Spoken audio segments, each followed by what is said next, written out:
Okay, so unless he needs it, but आपको सुनाई दे रहा है? I don't know why. I'm feeling like a celebrity, by the way. I never get recorded on my lectures. But so I'm here because Girish invited me, and it's nice to be here. I always,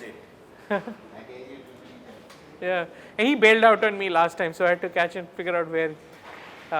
He comes over to Montreal, and I come over to Delhi frequently. I'm not a Delhiite. I mean, I don't know how to say this. My parents' house is Delhi. My dad's a Stephanian and a modernite, and I get tired of hearing about the Stephens and modern school all the time. And if you know you're from Delhi, you know what that means. Oh, I'm sorry. But my dad is, so I'm actually from Bombay. So anybody from Bombay here? No? Nobody from Mumbai? Amchi, Mumbai? Uh-oh.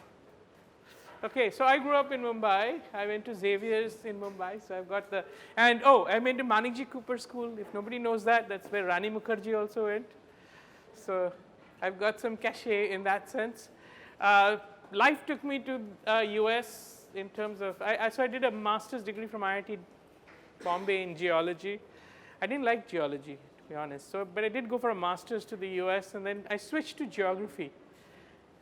And I switched to a field that I actually love, which is this field of GIS and computer mapping. So I'm going to take a sudden poll of, and by the way, feel free to stop me if you get bored or. How many of you have heard of GIS? Good. Did you do it in school? No. I think when I went for an internship to Oh, CPA, okay.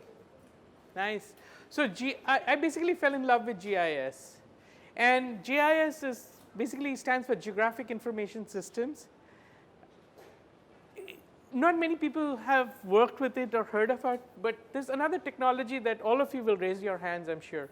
Google Maps, Bing Maps, Apple Maps, right? So these are technology, but they're all related. To me, they're all related. And there is a third technology that's related, and that we carry around in our pocket.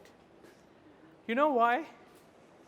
By the way, anybody carry one of those old phones with buttons on them anymore? I haven't seen those in a while. No? You know what? I've been looking for one to demonstrate to you. Because what's the magic chip in this device? I got this for 13,000 rupees. I'm telling you the price. Last year from somewhere near Priya Cinema, right? So it's a very ordinary phone. It's not the high-end 30,000. But any phone above 5,000 has a special chip. What chip is it? The GPS, right? What's the beauty of the GPS chip? Location, exactly. In fact, it tracks you or it helps you locate yourself in the real world. What's interesting is actually it even lets, I don't know if you know this, but it lets Google track you in real time, right? So the only person other than your cell phone company who knows where you are all the time is Google, if you have an Android phone, or Apple. And the police, it's always not a good thing.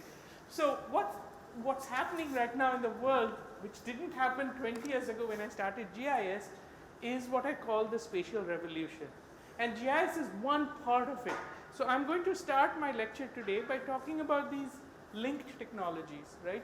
I want you to think spatially. I want you to think about the world that you're living in, the location that you're at, and the surroundings that you are in, right? And so spatial technologies is basically a set of technologies. It's everything from GIS to Google Maps to GPS-enabled smartphones, right?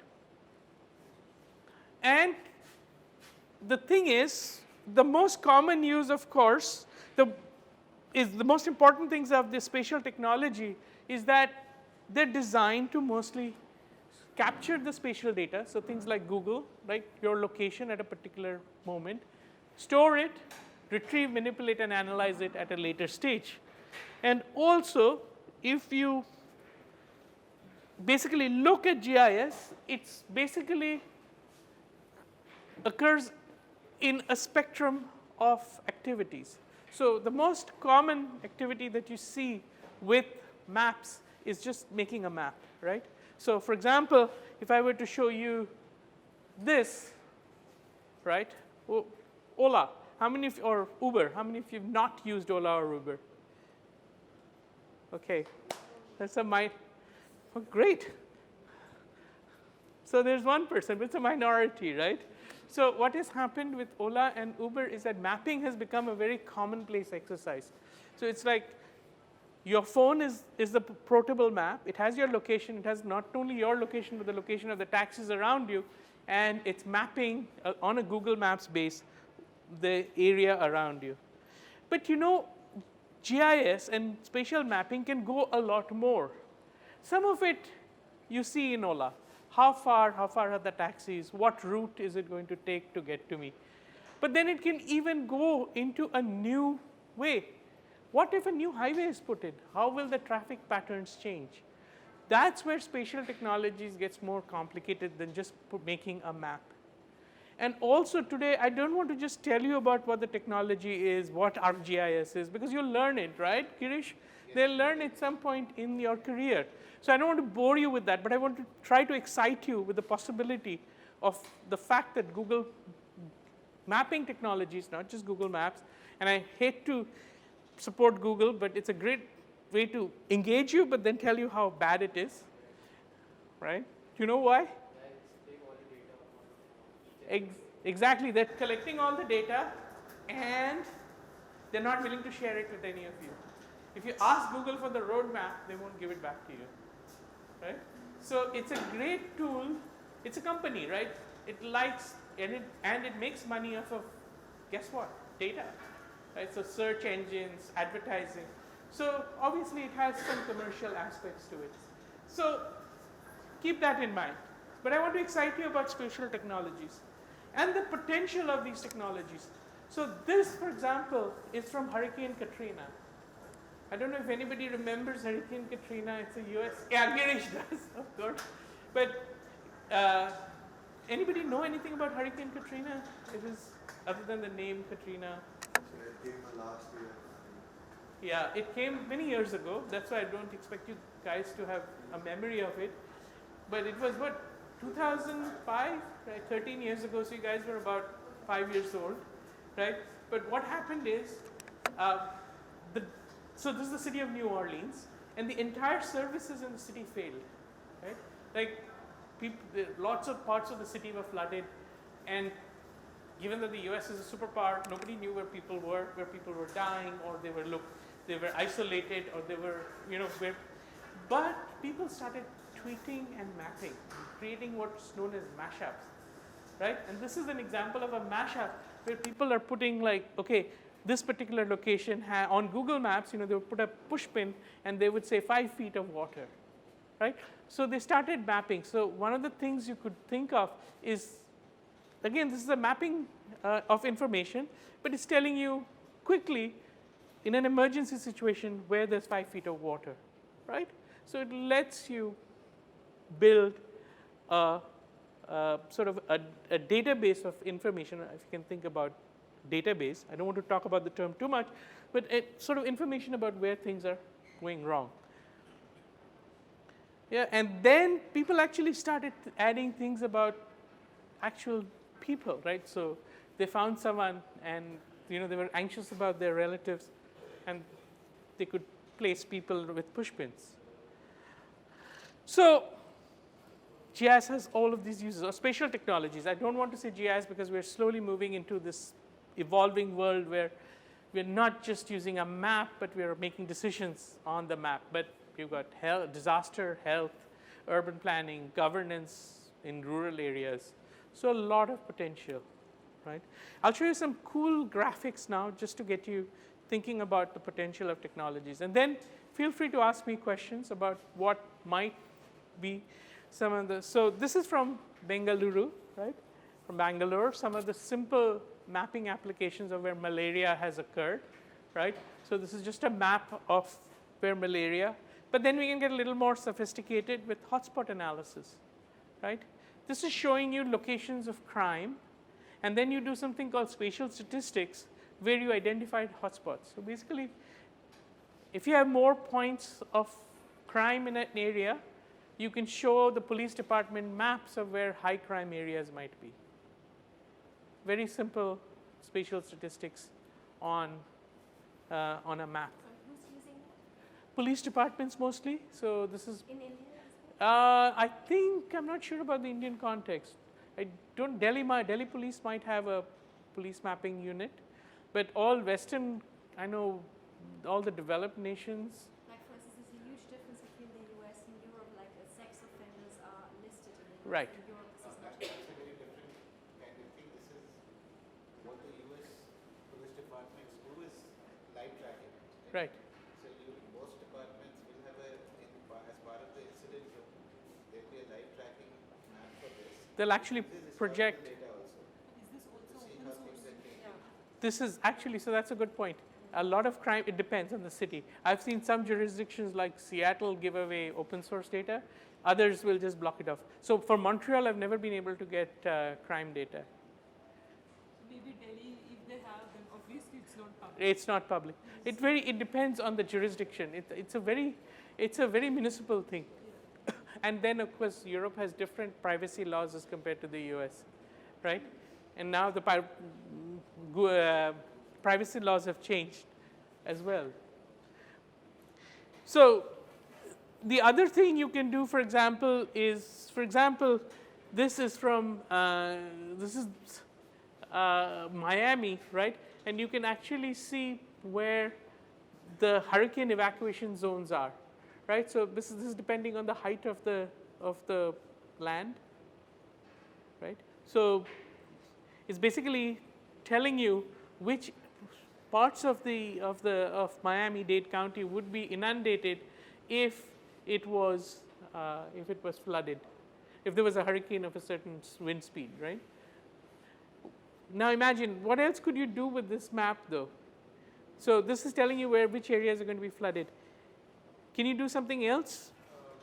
Providing safe zones.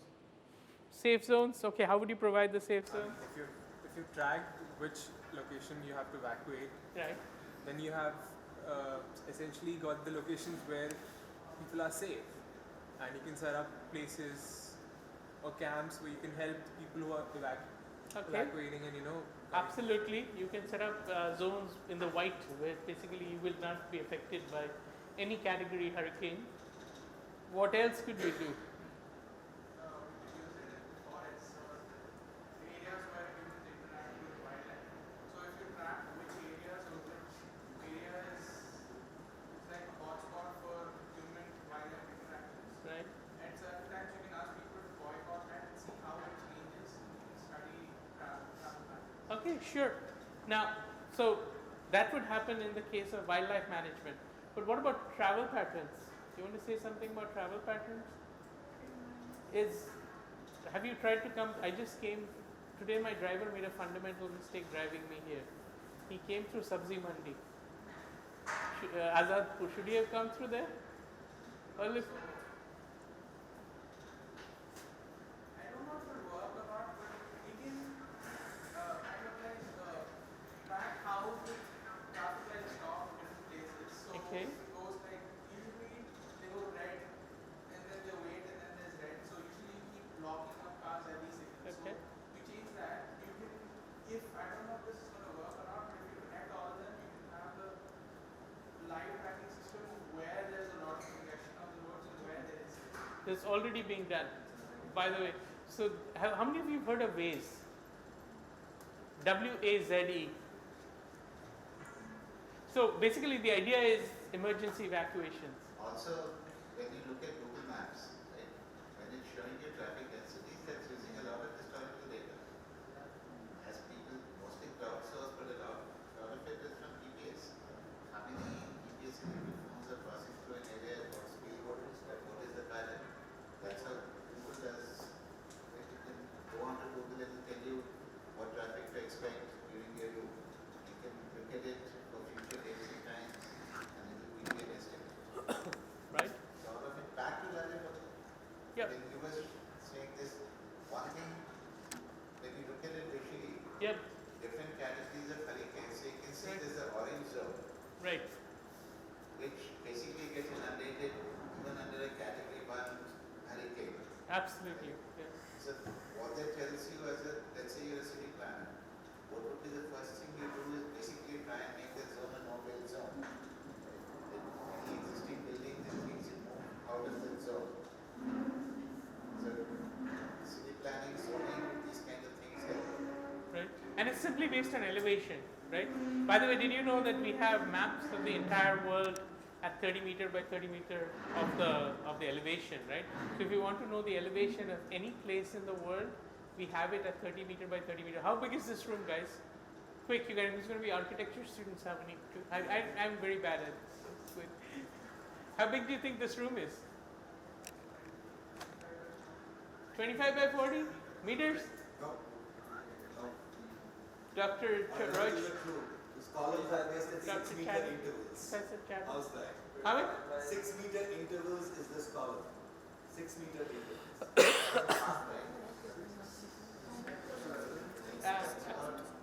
This thing is about 18 to 20 meters long.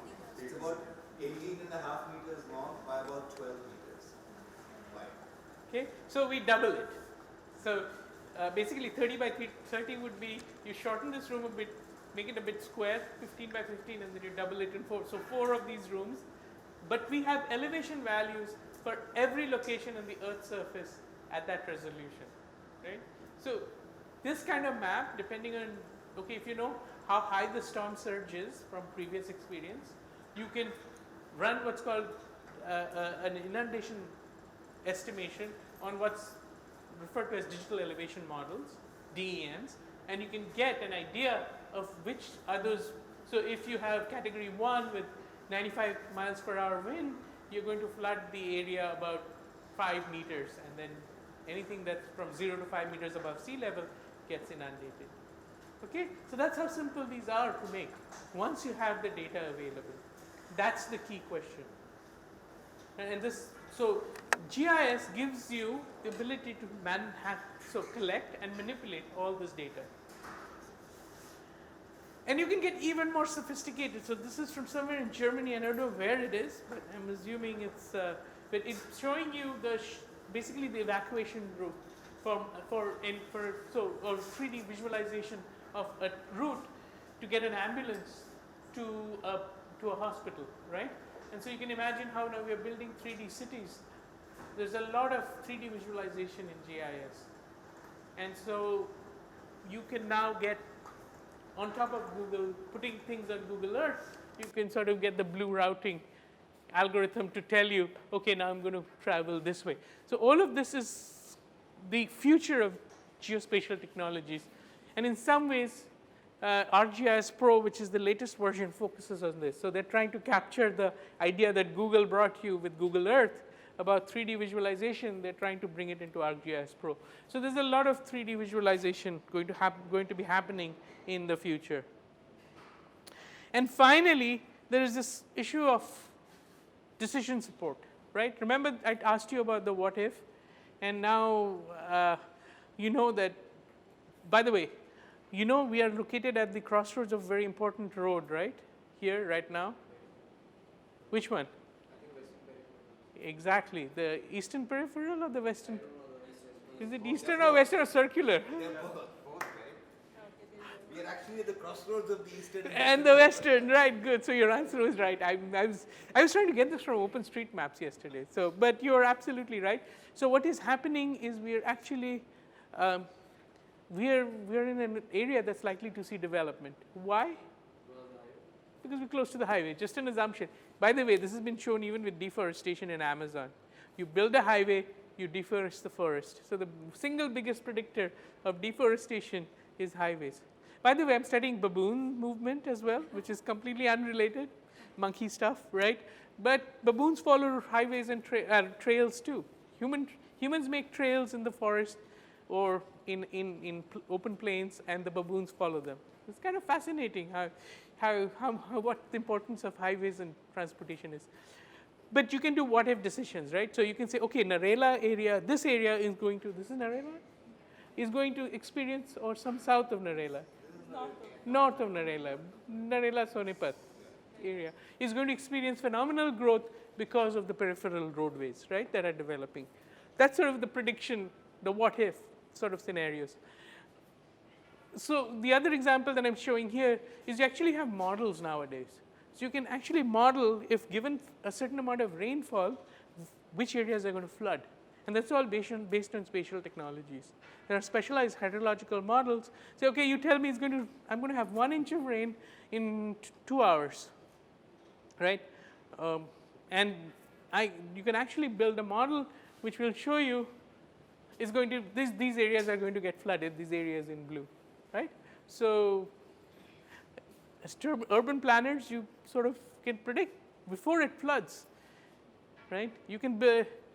In fact, there are storm sewer models that you can actually build. The Dutch are very good at this. They have all these models that they have built for storm sewers. And if the storm sewer overfloods, it sort of tells you which areas get flooded. So that's decision support, right? That's where technologies are headed towards. I've told you enough about technology. I'm actually going to take a step back. And I'm going to criticize this, okay? So I told you all the wondrous stuff that can be talked about. First of all is the question of data availability, right? So yeah, this is cool. We can see all the roads, everything. But is everybody represented? And especially I'm going to go back to the Hurricane Katrina example. A related question is who has the data? Is it the police department or is it someone else? Right? The police has the data, we're tracking you, as you said. And we really, one of the things that after you consider the data issues, is really you want to think about analysis. So you want to move from simply showing a map to doing the what if types, because that's where it gets really interesting. So here's a map of all the people who were tweeted about in New Orleans in Katrina. And do you see a big missing area of the map where that's because this is known as the Black Ghetto. Yeah, this is the African American populations. They never got represented because they didn't have access to internet. Right? So who are we leaving behind as we digitize all this information? A lot of people I've worked with colleagues in Africa. I've got students who've worked in Uganda. People don't see the map as we see it, right? They see it like this. Do you know what this is? Anybody? You might do this in architecture in the future, right? Do you know what this is? Anybody? This is from Uganda. This picture is from Uganda, by the way. It's called a community mapping exercise, right? People if you see this on the bottom half of the screen, right? They're peering over a clay model of their terrain, of their land that they own, and they're putting pins on it to tell, okay, I farm here, I take my cattle here, right? So this is how people use information. So you have to be a little wary with all the cell phone technologies that you and I carry around, that we are representing everybody. Sometimes we may miss out on people. The second problem I have with GIS technologies is who has all this data, right? And you've heard of names like Google, $1 billion, it's not yet a $1 trillion company, but then you have Apple, that's a $1 trillion company, and you have Bing, Microsoft, right? They're collecting all the data about you. They're making, as much as they're making things available for you, they're all creating proprietary data, which means the moment you ask for it, you won't get it, right? So that causes a big problem. I talked about OpenStreetMaps a second ago, and that's a source of data that you might want to consider when you're doing GIS projects. It's free, it's open source, and it doesn't cost you a paisa if you want to do it for your projects, non-commercial purposes. I think the Creative Commons license says something about commercial uses. I don't know what it does. We've got to get a lawyer on board. Education is okay. Girish, what does the Creative Commons license say about commercial uses of? But commercial use is not allowed, right? So you can't, if you open your own startup, you can't use this data, right? But it's good for you to play around with it. So this is your area, by the way. This is the OP Jindal You see Jindal is there. This is from OpenStreetMap. So this is neither Google nor Apple nor Bing, because I want to be able to use the data. I can download every single piece of road that is out there and information about the area and use it in a GIS software of my own. By the way, ArcGIS again is also proprietary. So if you want, you should also play around with something called QGIS, which is a very good open source software. So you have to be a little careful how proprietariness gets managed here. Okay, and so I'm going to talk about this. I saw this on the poster, so I have to talk about it, okay? Because what are these lines and crazy stuff? So this is a paper that I did, and I keep telling you, once you have the data, right, like this, that's just a map. It's interesting to look at an analysis. It's like, what's going on here, right? And so what's going on here, let me explain. On the left, if you see, right here, this is actually, so right down the middle here, and here, these two lines, I don't know if you can see them, in the cluster of lines, is runways. Okay, so this is St. Louis Airport. These are runways. This is obviously the major runway. This is a minor a runway at an angle at St. Louis in Missouri, right? And what we did is we did noise contour modeling, which is basically, you know what the biggest problem is at airports? The planes landing. Why? What's the problem with the big jets? Noise, right? This you know, one of the reasons the Concords never got properly built or deployed was noise, actually. It was fuel efficiency and noise. Those are the two biggest problems. That's why we don't have supersonic jets. Nobody's been able to deal with it as it is. And how many of you live near Indira Gandhi International Airport, right underneath it? Do you sleep well at night? You're used to it. I used to live under Juhu Airport. You know, the Mumbai's Juhu Airport, the planes used to fly. I got used to it too. But it's a problem, right? There's a huge amount of noise that the jets generate. And what this is basically the noise contour modeling. So these are the flight paths of the different planes coming in for landing, right? And that is in decibels is the noise contours, right? From 75 to 90 decibels, which is pretty loud. What we did then is basically overlaid those contours on top of census tracts or population measures. And we found that the noisiest parts of the city had the highest African American population and also the poorest neighborhoods, right? So we did noise modeling. So we run a model, remember the model I keep talking about, to figure out where the noisiest parts around the airport were and how it affected the poverty rates of the population. Or basically it's a catch chicken or the egg, right? Nobody wants to live close to airports unless you have to, and drops property value. At least in St. Louis it does. It's a combination between experience and maps that have an influence on what kind of city structure. Because some of these maps, like for instance the crime maps, are available, then real estate agents take this into consideration, and that changes again. Absolutely, it's always done. Whenever you buy a property, the more information. I mean, in India, unfortunately, we are not there, or fortunately, we are not there. We are not redlining yet. But yes, we are. Oh, that's true. Or where you wouldn't want to buy a property. I'm just kidding. But you know, the middle class says if it's a yeah. And dog owners. And dog owners. No, it's single people, both men and women, any minority group, right? There are, in Greater Noida, there are n number of societies which just write on their gate, no spinsters or bachelor's club, right? And the RW is constantly making rules which is anyway illegal because they're not supposed to make any rules. Right? And the question that of Muslims is things that it's not only Delhi, it's Ahmedabad, it's all over the country. You can't get a home if you're a Muslim. Not even for renting. You can't buy. You can't rent, you can't buy, you can't do anything. Right? I'd like to see. Well, there's okay, it can be done. Also, of course, everybody's heard of Zilla Ghaziabad, right? I mean, the property prices in Ghaziabad are half that across sector 150, which is right across the border. It's right? Sector 150 or sector?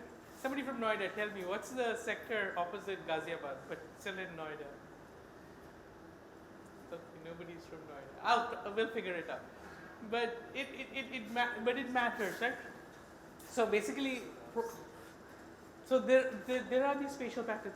What I want to point out is this, what I just showed you, right, about taking the noise contours and then overlaying it over demographics, is a special kind of analysis that was actually pioneered by a University of Pennsylvania professor called Ian McHarg in his book called Design with Nature. So if you haven't read it, you should. It's so what Ian McHarg did is he took basically mylar sheets, which is transparencies.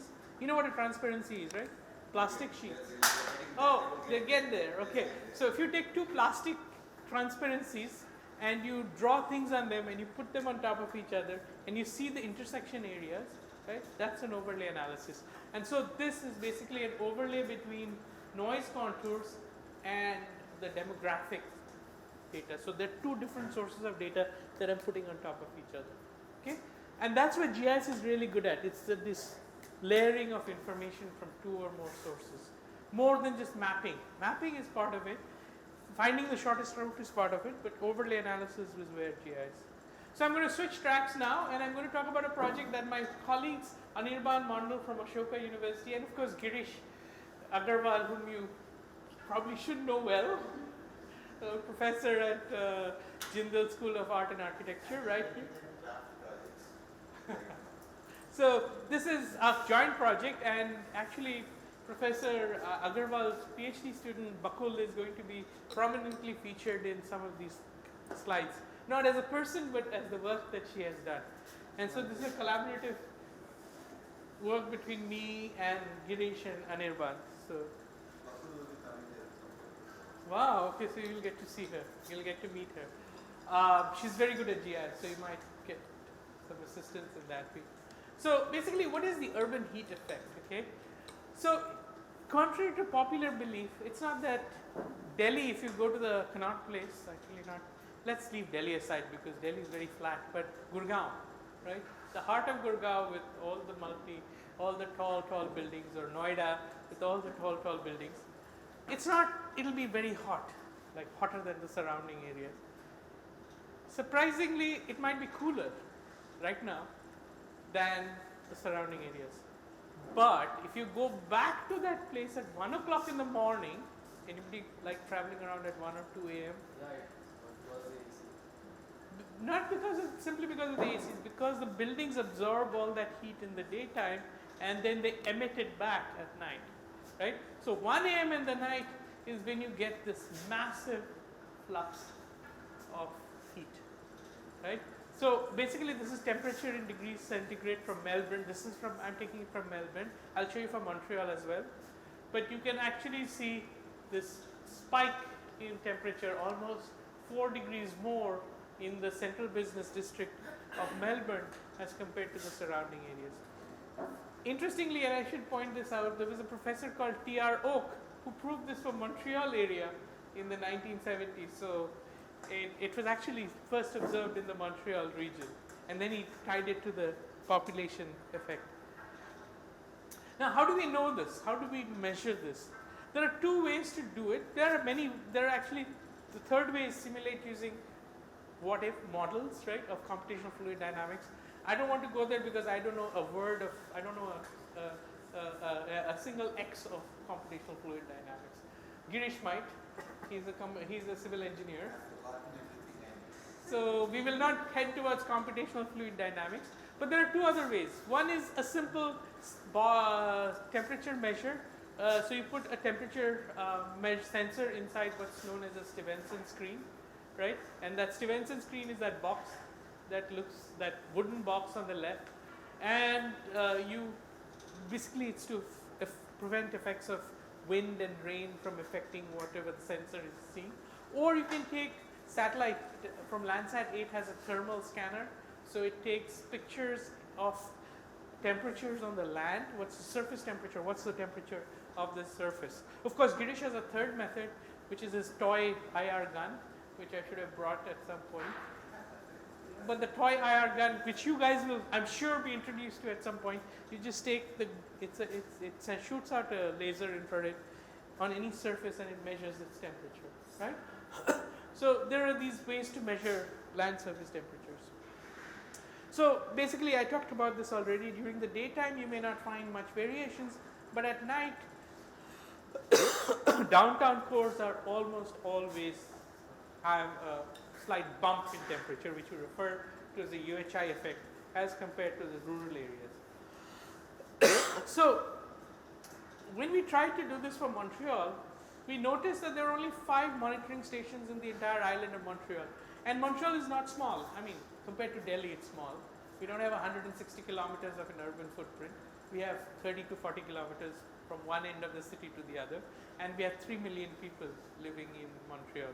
But in this city of 3 million people, there are only 5, and 2 of the stations are actually repeated, right? So we have a problem. When we try to measure from these 5 stations, right, and this is measuring over time. I'm sorry, this is not showing up, but this is starting from the morning. This is midnight through the day. I could fix this, but let's just, if you trust me, this is morning and this is night and this is around midnight and this is 1 a.m. So at 1 a.m. you see the highest difference in the temperature between McTavish, which is this blue. So this is McTavish, which is right in the downtown, and this is St. Anne, which is our agricultural campus. So it's like yours here, surrounded by agriculture. So basically, I'll just show you here. This is McTavish, which is the heart of downtown, and St. Anne and St. Hubert, which is agricultural outskirts. So we have a small agricultural campus. So main McGill campus is downtown, but then we have a small agricultural campus.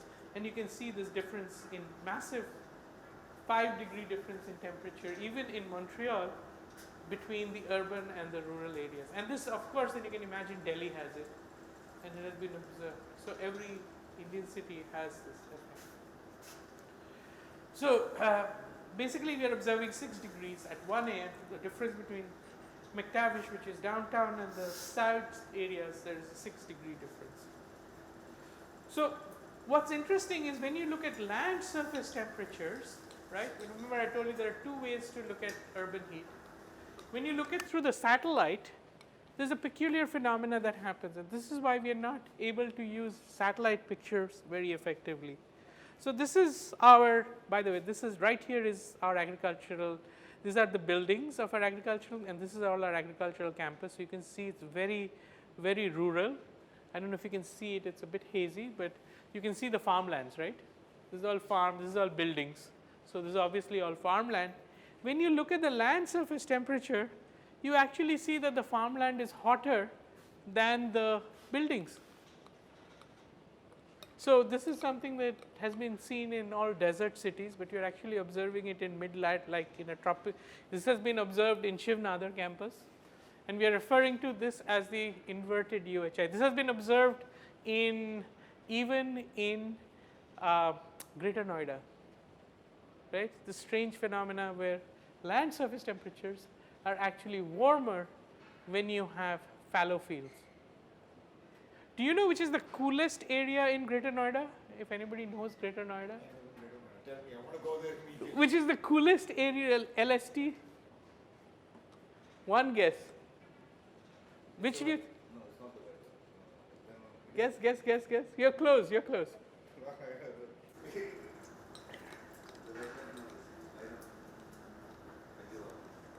Nobody wants to guess. JP Golf Greens. Because it's artificially sprinkling the water, right? So any place that you artificially sprinkle the water is the coolest part on LSD. So LSD becomes this weird mix where we can't really see the urban heat effect. So we actually call it the inverted UHI, especially if you have fallow fields. So what do? We can't use satellites, so we are back to our sensors.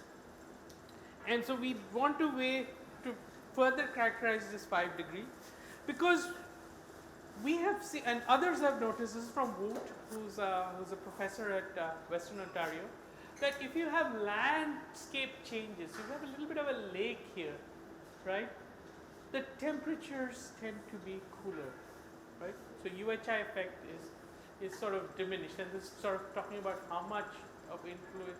So if you have, so you may not have as much in the urban areas, right? But you still, the contours shift because of the presence of things like lakes and little green spaces. So what is the effect? The problem is we have only these 5 sensors in Montreal, and LST, land surface temperature, is not showing up anything. So we have to do something of our own. And this is what Bakul did, and in collaboration with my PhD students. So this is a homemade temperature sensor. And I'll tell you in a minute how we link it back to GIS, because this is now going into electronics, right? But we made this little box like, I think Girish should take credit for this one, Girish and Bakul. So the question then became, how do we design and place a set of low-cost sensors? And what we have basically done is jointly developed this little Arduino-based sensor that can measure temperature and humidity and also the land surface temperature all at the same time. Because the other problem with satellites is we are seeing the inverted UHI, right? Fallow fields are warmer than developed urban areas. And the satellite only comes back once every 14 days. So we don't have a picture in between those snapshots, satellite snapshots, of what is happening to the land.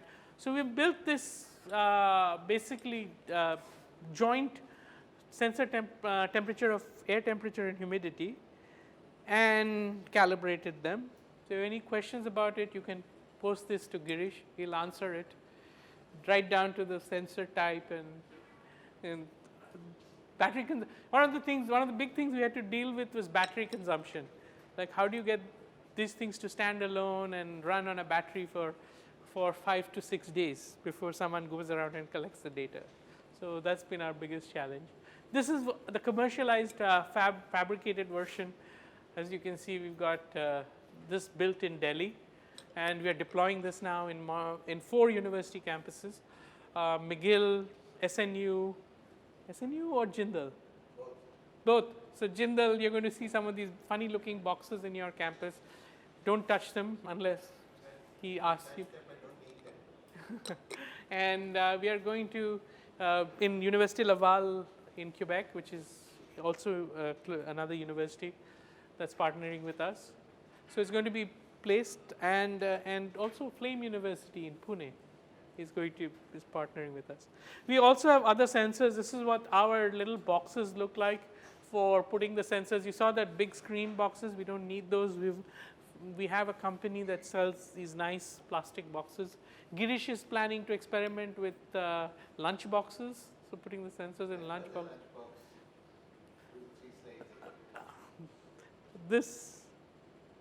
This one, right? Yeah. Girish is going to put the Indian sensors in this. So which means I'll have to take some of these lunch boxes back with me to Canada and solder holes in them. One of the things we should point out to you, when you have sensors in different places, most important, and different kinds of sensors, when you do science, there's one very important thing. Can you guess what it is? Suppose I give you, he's putting it in lunch boxes, I've got these other kinds of boxes. What's the problem that will prevent our paper from ever being published in scientific journals? Can you guess? It's very important for science, and scientists will catch you on that all the time. What's the problem with him putting it in lunch boxes and me putting it in boxes that look like this? Consistency. Who said that? Absolutely. What's the problem with consistency? If you put it in different boxes, you might jumble up the arrangement a little bit, and that might make a difference. So you want everything to be the same. So you get even if it's relative, it's still accurately relative. If you jumble them up, they might change. Okay, so what might be the best way to fix this problem? Everybody does the same thing. Okay, but he's not willing to do the same thing. Because these containers cost more than the entire sensing unit. We are building the sensing units for less than 2,000 rupees. These containers are how much?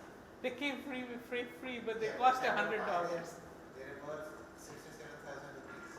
It's about 5,000. 5,000. But still, We are negotiating at the price the here. lunchbox is 25 rupees. Yeah. Maybe 20 rupees. So now, so consistency not in placement, consistently data collection. Right? This has a different airflow. Airflow into the lunchbox might be different. How do you check that what difference is that being? But you're on the right track. Yeah. I mean, what you would do is I would take some lunch boxes from Lajpat Nagar back to Montreal, and I leave a few screens with him, and we would place them next to each other and see how much difference it made in the time. So we would have two units, identical inside but different with the boxes.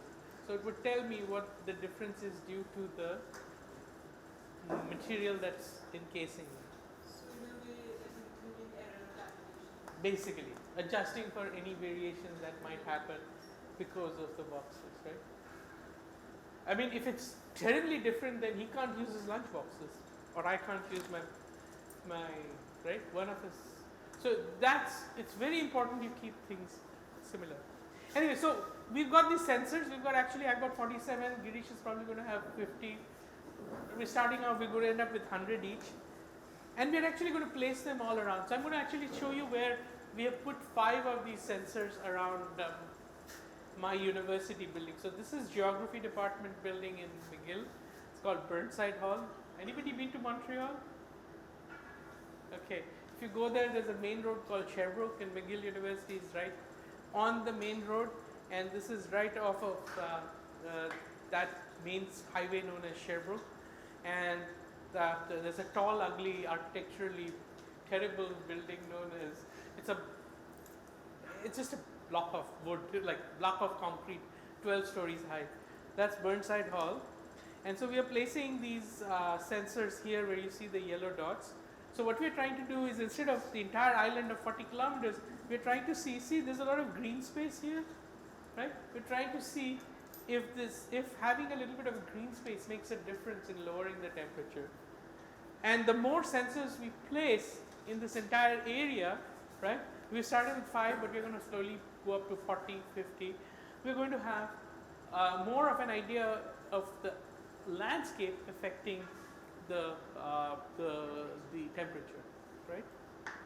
So what we do, this is just 2 sensors, and I'm just showing you. And this is just from one day. We started measuring at 9 p.m. and measured till 1. We measured a little further, but this is when we got the maximum difference. This is degrees Celsius. And if you notice, between sensor 2, which was placed over grass, and sensor 1, which was placed in concrete, I can show you where they were. So if you go right here, this is sensor 2. Sensor 2 was over grass. So this is right here, surrounded by grass, and sensor 1 was over concrete. You saw a difference in temperature. Sensor 1 being over concrete is slightly warmer, 5.5 degrees warmer than sensor 2. These are preliminary findings. We're going to have to place the sensors all over, and then we will have to characterize how much of a difference having grass versus concrete versus trees has on these different sensors. And that's where GIS comes back. Okay, so guys, this is coming back to spatial analysis. So that's my Google Maps image, right? So that's the little section that we are placing sensors. We're going to go a little further than that. But we are actually going to then take the land use, land cover of the area. So we have digitized or put into the database things like where there are gravel surfaces, paved pedestrian surfaces, where there's stones, where there's playgrounds, turf and vegetation. And then we know the location of our sensor. We then do what's called in GIS called a buffer analysis. We put a circular buffer of a certain distance around that sensor and try to figure out what percentage of different land covers do we have. Right? So, and does that affect the sensor? So we don't have enough data right now to do a final analysis, to do a final presentation to you. But hopefully in a year from now, when all those 40 sensors, in fact the sensors just got delivered the day before, actually after I left Canada.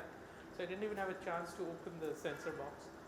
Some of my students are opening and setting up the sensors, but eventually the goal is, so okay, that temperature, there's a half a degree difference. It's cooler half a degrees just because it's in a green spot, but what does the surrounding area have effect?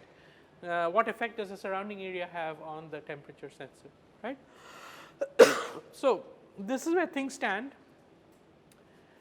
Basically, what we do find, and this is conclusions, took about 50 minutes, I hope that's okay.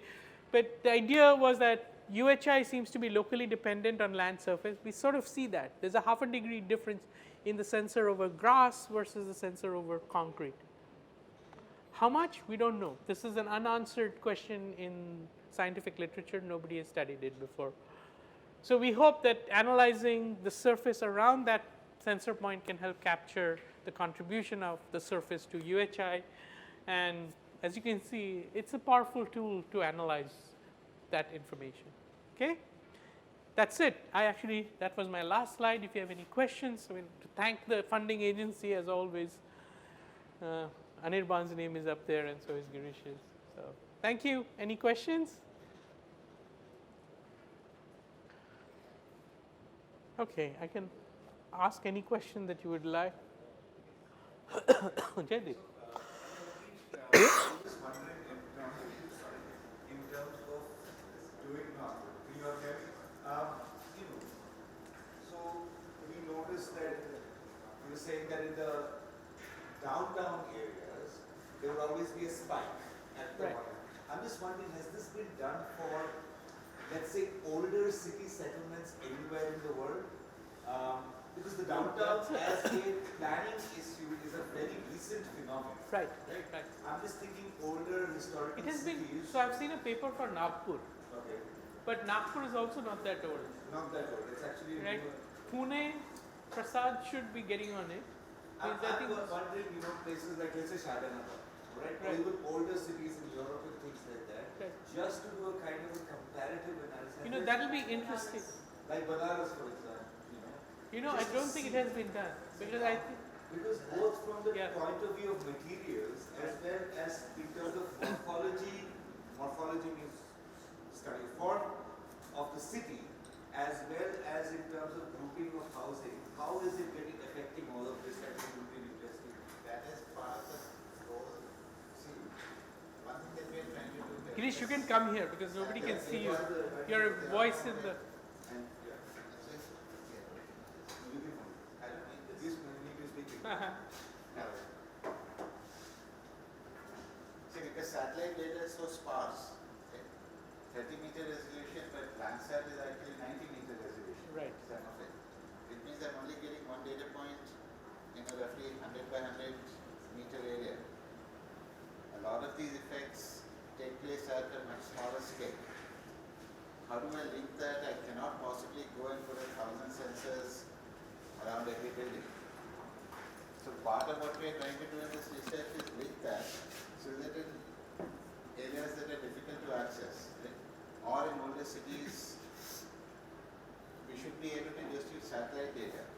Because satellite coverage, essentially Landsat coverage is every section of the globe, right? There's Right. nothing Nothing. left out. Well, the Arctics and the Part Antarctic. of the poles are left The out. poles are left out. It's not.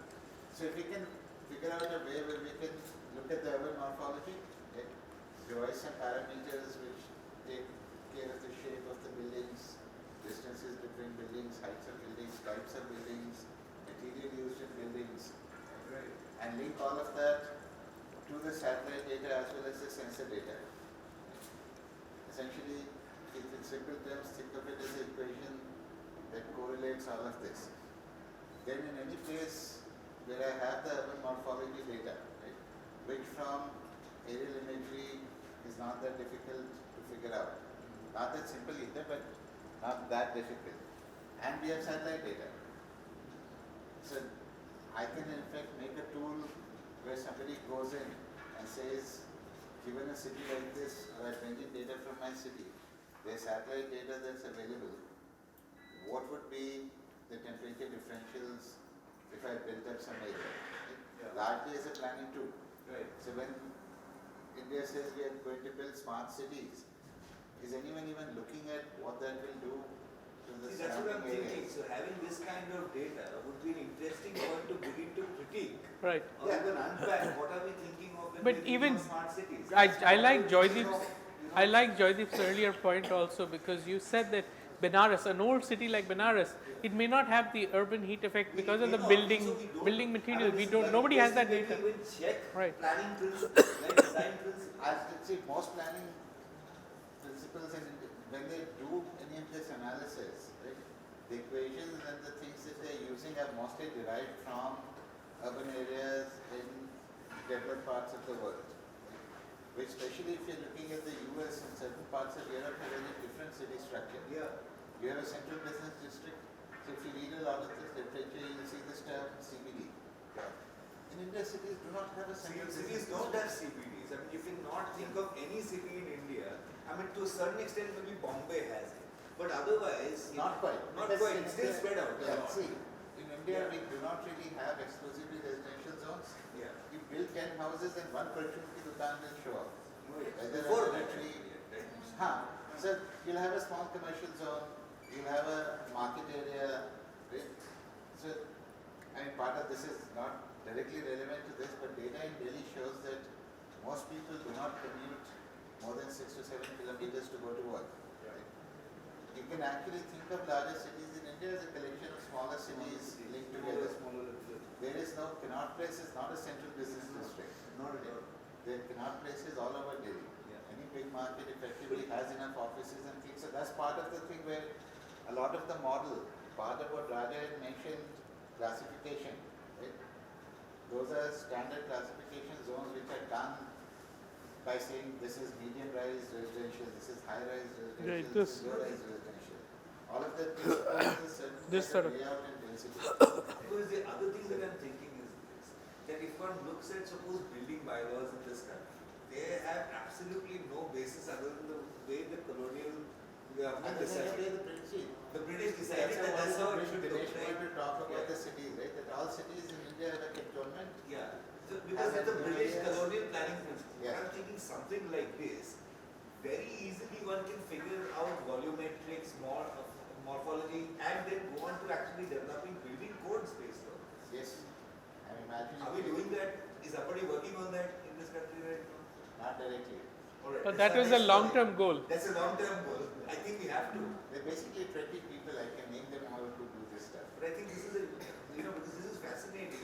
Just one direct way to say, all right, how does building codes get developed? Both from material points of view, from formal point of view. Because there's no basis in this country. It's been absolutely arbitrary how building bylaws have been developed. See, all road codes are based on the era of ghoda garis. Yeah. Right? So the footpaths in India are mostly 12 to 18 inches high. The reason for that is when you had ghoda garis, the roads were unpaved, right? And the horses pooped all over. Rich people did not want to walk on that. So they built high sidewalks so you could step from your horse carriage directly onto the sidewalk without either In mingling fact, with that the is, poor people or if you see, it's not only true of pavements. If you go to the older cities, and there are times we will, all the houses had very high plinths because that's where you tied the animal, right? Actually, it was a place for them to And sit down. it was a place for people to sit down there. Plus, we don't preserve too much of this stuff in India, but in California, coastal towns, I found this out first time I was working on a project relaying some sewer lines in a small town, and we ran into stone blocks about a foot below the existing road surface. So obviously I spent a lot of the client's money and my time the next few months figuring out why the stone blocks were there. And it turns out that historically in those areas, they used to build roads of stone and wood. Over the mud, the surfacing was done with wood or with stone. And the reason being the rich areas had wood, even though the wood is not as rugged, but the wood doesn't make sound. So when carriages go over, it's quiet and it's easier to replace. Stone areas is long lasting, you can do whatever you want with lots of noise. So all the inside in richer residential areas, streets had wood, and the poorer areas had stone. So you could actually, even though there was not much data available, people were looking at that, people at UCLA were looking at that at one point that just look at the streets, go with small drills, punch holes, see where there's stone below the modern pavement and where there's wood. Wood in most cases you won't find. So if you don't find anything, then that was probably a street with a rich area, and you can build maps of the city as it was 100 years ago by economic status. That's where all of this playing in debt gets really interesting. Any other questions for us? Anything about GIS, spatial technologies? I see startups in spatial technologies. Satellites. Satellites. So what are the primary sources of data for us? I'll let them answer. What do you think is the primary sources of spatial data? There are 3 at least. Should be easy. Come on, guys. We went through. One of them being the satellite only. I mean, Sorry? talking about spatial data, as far as I could infer, it was either the ones you were placing on the ground, Sensors. sensors. Yes. It was the satellites. By the way, this is a sensor. Even this is a sensor. Yeah. Right? It has GPS. One of the older versions of Samsung actually had temperatures, and they figured out it was taking higher temperatures than it should. So they dropped the temperature So you sensor. can But this has all phones light sensors, have accelerometers. accelerometer, right? So you can use the phones for a couple of my students are working on earthquake early detection. Early earthquake waves, so before the main earthquake hits, you get a 5-second warning, run away. Or at least get out of breaking buildings. So, and every phone where you rotate and the text rotates, that means you have an accelerometer. And if you pay more than 6,000 or 7,000 for it, you probably have a gyroscope in there too. Yeah, that's what I'm thinking. You have a gyroscope in most. Yeah. So for those of you who move around a lot, I can give you an app which I had a guy somewhere in Eastern Europe, this country I forget, developed, which will essentially track your driving habits. So when I You know, very fascinating. So I realized this after you showed me that thing. Now, Nexa, Maruti Nexa, has come up with this entire Nexa connected thing, Yeah. which is basically based on this guy. Yes, but see the background data, the reason I'm doing this, the data they're using for driver classification is from Chicago. All of the Oh, that's driving interesting. data. So they don't have the Indian data at all. Because that's what I was wondering. So where are they getting the data The only from? Indian data that exists on my laptop. There is no other Indian data on driving habits. So absolutely sensors, spatially located sensors, because the GPS is also useful, right? And I mean, at least for these sensors, we can go over them and okay, that's my latitude, longitude, or XY position. But phones are great. What else? Sensors, Satellites. satellites, Which satellites? So my question was actually which satellites? land. Okay, there are plenty of them, though. Unfortunately, there's a lot of them. But there are also Earth observation, like simple Earth observation satellites, like the picture from Google that I showed you. By the way, I borrowed Google's picture finally, after bashing on them. This, if you say imagery 2018 copyright Google, it's probably one of the high resolution satellites, like land. Can we use drones as? No, these are not drones. These are actually no, I satellites. mean, as Big- Sorry. you were asking the mapping thing, can we use drones for that? Absolutely, and it is being used. Aerial mapping is done with that. But you know, look at the resolution of. You're absolutely right. Drones, but aerial. Look at the resolution of that photography. I can't see the guy smoking a cigarette, but Girish, I can't see you on the smoking a cigarette here. But That's because you don't have military grade photos. that's the problem. But You could probably get this. so, what's the advantage of? So, okay, let me ask you this question: what would be the advantage of drone over the resolution that gets here? Probably get more closer to the And you control that? ground and being You control it. get exactly being more closer to the ground and More closer to the ground. But what does the control have to do with this? That's a very interesting point. I want you to just think about it. You're right. One is height. You can go right down to the building height and take a photo. But there's something else. when you go from an area of concrete to grass, you can actually see the change in temperature. You could do that. There are some, you can put sensors that measure. So you can have an infrared camera on the drone that measures it. In fact, we're trying to do that as well. But there's also the issue of temporality, which is how often do you take the, do you know the satellite picture Google shows you? Yes, okay, I get it. What does that mean? Okay, so like you said, goes around like once every 14 days. Like Landsat. Yeah. But Not every satellite. But even I this, mean, this like- can go once a month or once a year. Yeah. Depends. The higher the resolution, the lower. Yeah, but the drones can go every day. Absolutely. How many drones would you need? Whichever time you want them to be there. You said you have to keep going around at one. That'll give you more They'll probably precise. pass over the area you want Right. in like 10-15 minutes or maybe an hour. But you can go to that place and get measurements from two different locations Right. at whichever point in the day you want. Exactly. Try doing that. I should have Kapil talk to you. That's what she was doing.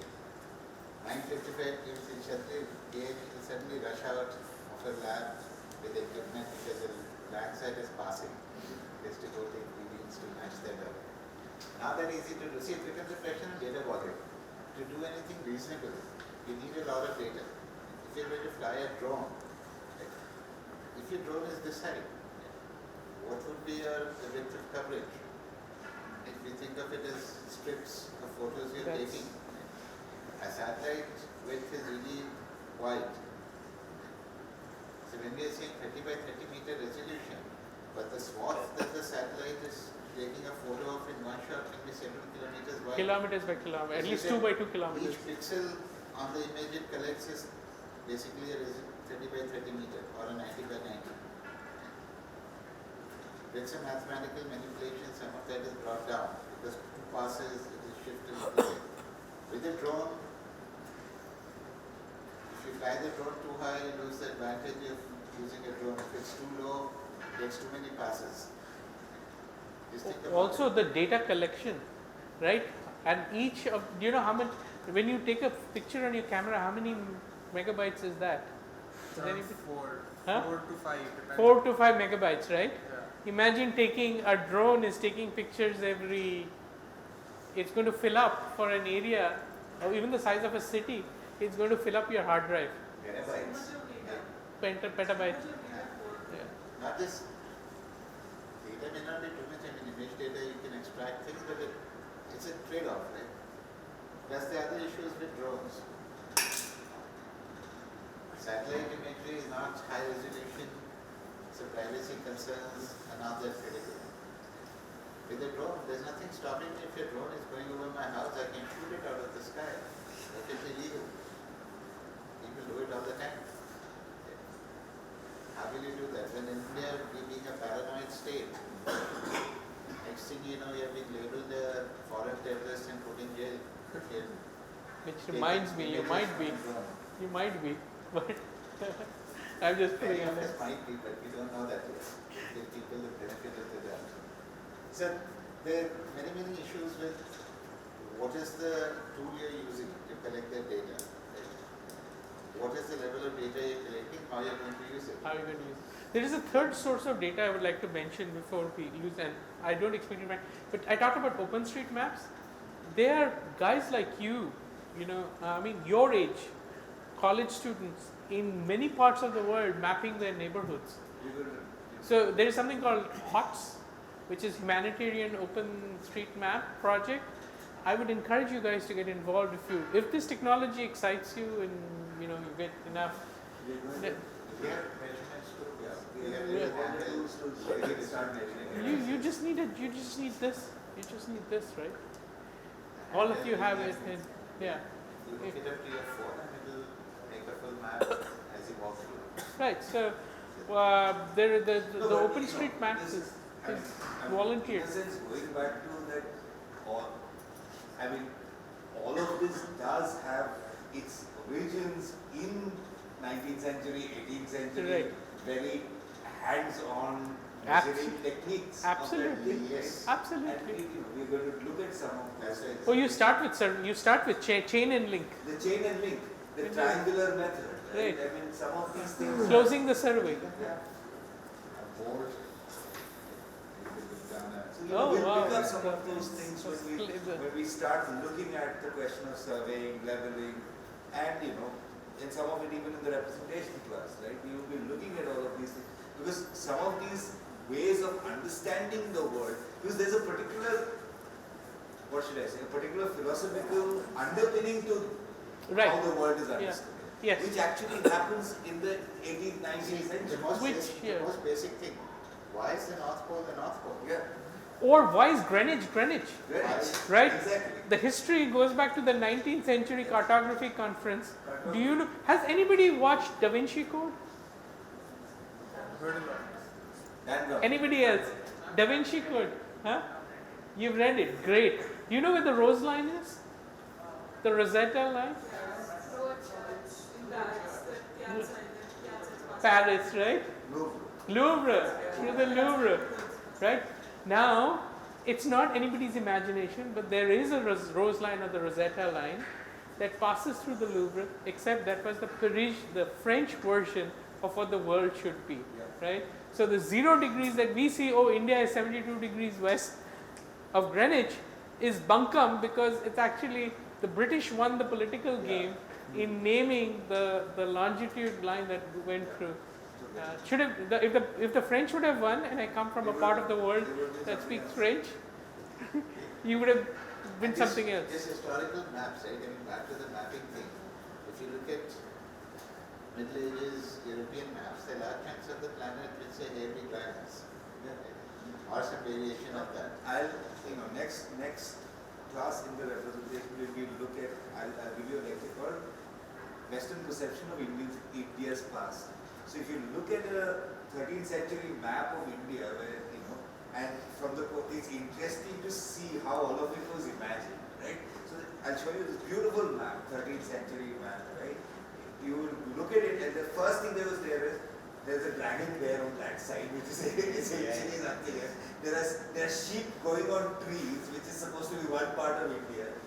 Interesting ways which all of this got mapped. Anyway, I think I've gotten everybody excited about maps, which was my purpose. That's a big thing. Even Sorry. whatever you do, just as far as I was wandering a little in my life, but when I found maps and spatial and space, it wasn't GIS. It's this idea that the world is around us. I fell in love with it. I encourage you to look at the world the same way. It might actually be a fun experience because space is everywhere. Least of all in art and architecture. So it's interesting because today they learn to think spatially. Wow. The courses, so in which they are looked at mapping events and things. Wow. So that is where There are two books you guys can also look at. One I was just sharing the other day. It's called Time into Journey or something. It's by Wolfgang, which looks at how train systems come up in London and how, as a result of that, people's idea of space changes and they start mapping London properly. The second is actually an interesting thing how if you all heard of Sherlock Holmes? Yes. There's one very interesting moment in Sherlock Holmes which shows to me that how this shift happened in 19th century Victorian London, right? Sherlock Holmes, before he ever went to any place, was the first detective who would always visit a place on the map first. Do you know that?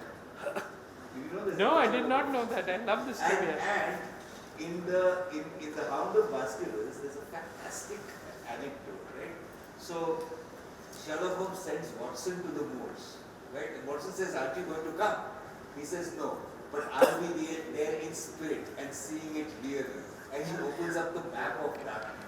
It's a very telling moment of the shift to a cartographic imagination. Right. Nero's giant global study is a tribute to The Sherlock Holmes map. maps. All right. Any other questions, folks? Feel free to ask on anything. The meaning of life is 42. You know that, right? They haven't read that. Life, the universe, and everything. Yes. You have to complete. That should be a required reading. But that's, Seriously, no one knows what he's talking about. No, these are. I'm feeling. This,